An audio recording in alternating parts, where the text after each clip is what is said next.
Good morning. Today, we're gonna put the rest of the trusses on the garage. So they got the grate all lined up in front. I'm gonna get the digger derrick all set up and crane extended. We'll grab the right trusses we need and start getting the first one on and get it squared up and leveled and everything. Start boom, boom, boom, boom, lay them on. Let's do it.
All right, last truss of the entire house. They're dragging it over right now. This is the end piece for the garage. It's been a smooth operation so far.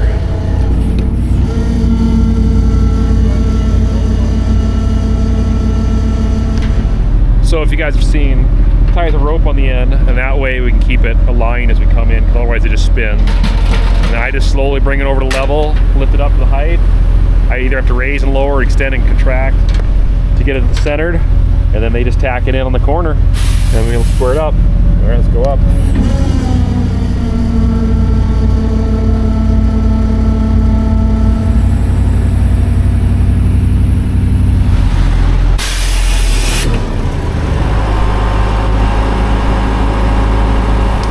So they hammer in a couple nails on the corners of each truss to the plate on the top, and actually, see about done? No, he's not done up there. They're gonna run across here and those hammer nails across the whole thing. Looks like that corner is a little low on that side, so we'll figure out what's going on there. But overall, this has been a very smooth day. Wind has been perfect. Machines have been running great, and we skipped lunch. We're all very hungry, so we need to get this done so we can go food and belly. All right, there we go. Trusses are on. I'm heading back to get some food. They just finished eating already. They're quick. They're already back at it. Okay, good. That's good. Now to put some sheets on it, make it the roof, and then they'll put some Tyvek around and get her somewhat watertight for the next rain event that might come in a week. We'll see.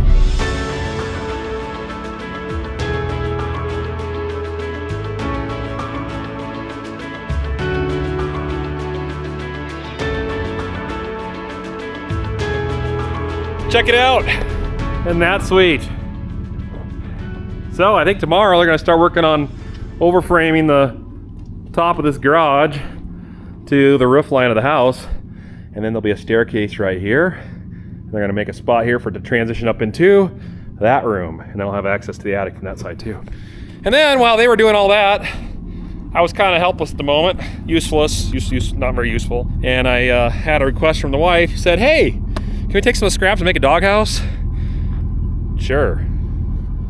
Look at that. Maverick made you a home. Floor joists. It's got floor joists for the roof. And a bunch of scrap OSB, I know.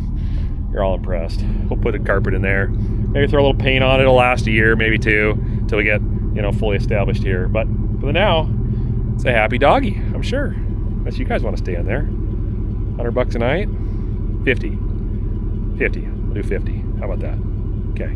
Quick stop at the house. Take a look and see what they've done. All right, so the whole garage, well, not quite. Corner over here hasn't been sheeted yet. They got all the front half sheeted. tricky part for them was trying to mate the house to the garage, because we decided to put a 15-degree angle in the garage sticking out, and it made for some interesting geometry right here. But it looks like they've got it figured out, so they're going to finish sheeting that, I'm sure, here soon. Heading up on the roof. So this is the part that they had to build and frame to attach to the house, and it's interesting, the garage sticks up about a foot above the roof line of the house, maybe a little more than that. And I think it originally wasn't supposed to be that way. It was supposed to be either flush with the house or a little lower, but we widened the garage 2 feet. Well, I guess it could have picked a lower of a pitch, but still, it ended up making the roof line a little taller. And then we put a bonus room over the garage too, and I think that did that too. So otherwise, not the end of the world, but it's a little bump there. That's okay. All right, just want to stop by real quick, see what the progress was. I got to get back to farming, so when I get done with that, I'll be back here helping these guys out and starting probably running black pipe into the house, the mechanical room down here, for my utilities for gas. So yeah, we'll get to that soon. Cool. Oh, by the way, first freeze of the year. It was 29 degrees this morning. Can't even see my breath yet. It's not that cold. Well, one of the unfortunate byproducts of building a house or anything is scrap. I'm the cleanup guy. I'm just letting them do their thing. I'll take care of cleaning up. That's a good enough job for me. So I'm making a big pile, and this is going to get recycled in my fireplace. So it's not going to go to waste. It'll be turned into BTUs. Though I'm sure there's probably something to be said about burning OSB. Chemicals, glues, I don't know. So we'll cross that road when we get there. But all the other stuff definitely can go in the fireplace. So I'll sort it later. Let's get it in a big pile. Throw it in.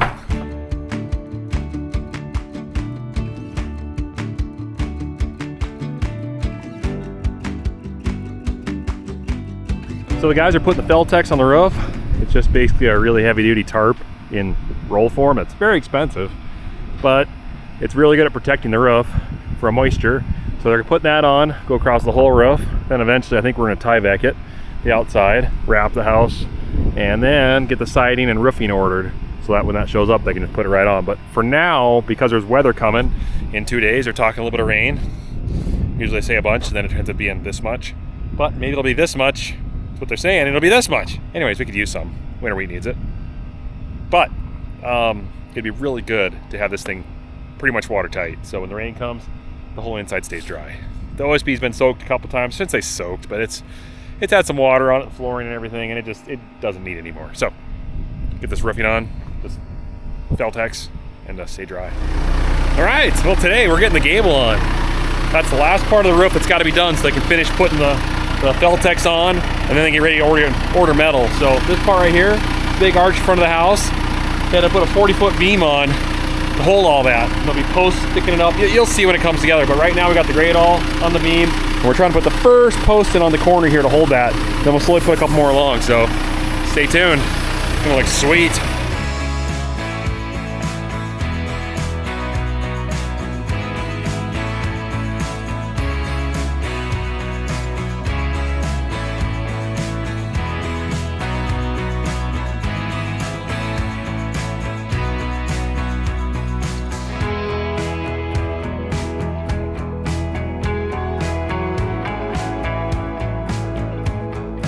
Down in Nick's basement, and we're looking at mounting the boiler and his tankless water heater inside his utility room. And we sat around this morning trying to figure out what exactly do we want to do, or what does he want to do, because this is his house. I'm just here to point fingers and laugh, because I've been there, done that, and I actually am not laughing because I know what it felt like. A lot of decisions, too many decisions. So anyways, I think what he wants to do, and he'll probably correct me on this, but we'll probably put his radiant floor heat on this side, and then his tankless water heater and his potable water on that side. Now granted, things can change. We could put it up on the wall, and then we could realize like, oh, we don't really want that set up there, but it's better to visually see it. So we're gonna take his boiler, same one that I've got, mount it on the wall, and then take his tankless heater, mount it on the wall, and then we'll start figuring out how we want to lay out some of the plumbing and that kind of stuff. It's more of just getting an idea of what we need to do so we can get fittings and stuff ordered. We're not going to plumb anything today, but like I said, just trying to get an idea. So Nick is unhooking the boiler from the crate so we can get it mounted. And then, yeah, I think it should be good. Should be really good. I don't know why they don't put the mounting bracket over just a little bit. Oh, Why do that? that one there is actually, it removes off the back of the tankless. Oh, So can you move mount, around? you actually mount that on the wall. So technically, slide. I bet you if you slide it this way. Did you take this other side off? Okay, here. Yeah. There you go. Oh, it slides off. So then we can Okay. hold the That's nice. unit off here. I like We just that. set it right. That's ridiculous. Why would they do that?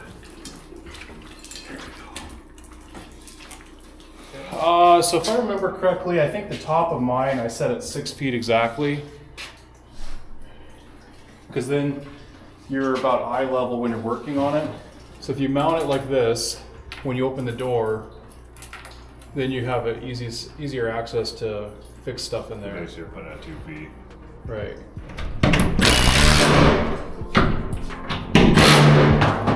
Alright, that's not coming up.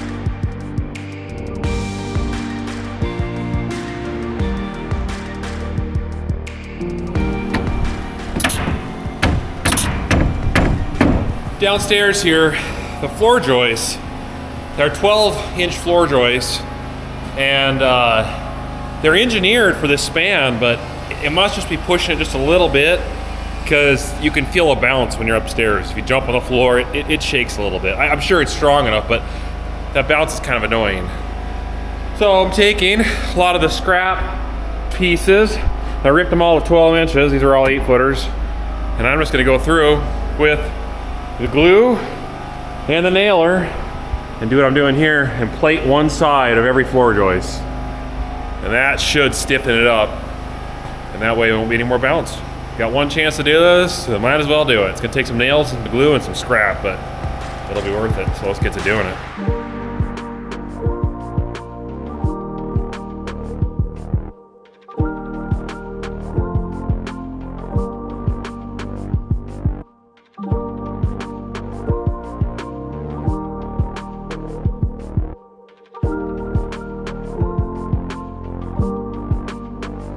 Good morning. Beautiful sunrise, except for I wasn't here early enough to catch it for you guys, but it's still beautiful. Very calm. Great day to put windows in. So hopefully, if everything goes to plan, we'll get some Tyvek around a lot of this house and start putting these mini windows in. Oh, we got a lot of windows. What were we thinking? It's gonna be good. It's gonna be good. But I gotta get these windows here, that's the problem. They're over at the farmyard, over there. And we don't really have a good enclosed trailer to carry them. So my thought was, well, let's take the sled bed trailer, which is a little 2-place trailer, and I'm gonna build a little wall on it and a place to strap some windows to, because we've got a couple monstrous windows that gotta go in the sunroom, and to get them over here in one piece without breaking them, yeah, it's tricky. So let's work something up, and then let's get it set up, and then when the time comes, we can start loading windows and bringing them over when they're ready. It's all part of the plan. And I'll need you, and a bunch of you, and this trailer. Let's go.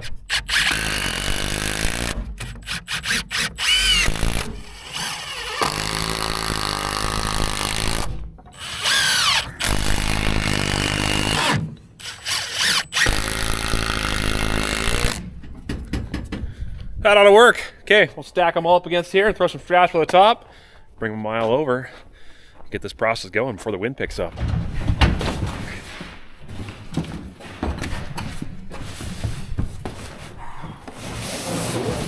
All right, well, we got most of the windows over, stacked them all around just kind of where they kind of need to go, but decided it's gonna blow tomorrow hard, so we're gonna do the first windows on the sunroom, which are the big ones. They're ridiculously big. Look at these things. So, they're bringing the grate all around. we'll get on the forks, we'll lock it up, and if all goes to plan, we'll just carefully lift it up and put it in there. And then tape around it, screw it in, or screw it in and then tape around it. So let's get to it.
There we go. Look at that. Window. Another window. And a whole bunch of windows. That one's on order. That was an addition that was later before we had ordered all the windows. So that's coming in a couple weeks. Backside here, not a lot. We got the big ones in. Master, great room, the big sliding glass door. The whole sunroom is done. They're talking 40, 45 mile an hour winds tomorrow, so when that hits, we're gonna have a little bit more protection, but the goal was to get the windy side done first, which is what we did. If you run over here, window, and another window, window, another one on the garage and window. Then we got a couple doors to put in, but overall, it was a successful day. There was some more Tyvek going on. But we're pretty happy with how today went. Got the roof measured, so we got roofing. Gonna be on order tomorrow. So anyways, it's good to see. We're getting there. Pretty soon, we'll be tight. So we'll be able to hopefully get that radiant floor going, get the place warmed up for winter, because it's probably gonna come early this year. There's snow predicted for next week. All right, cool. Thanks for watching. There'll be more, don't worry.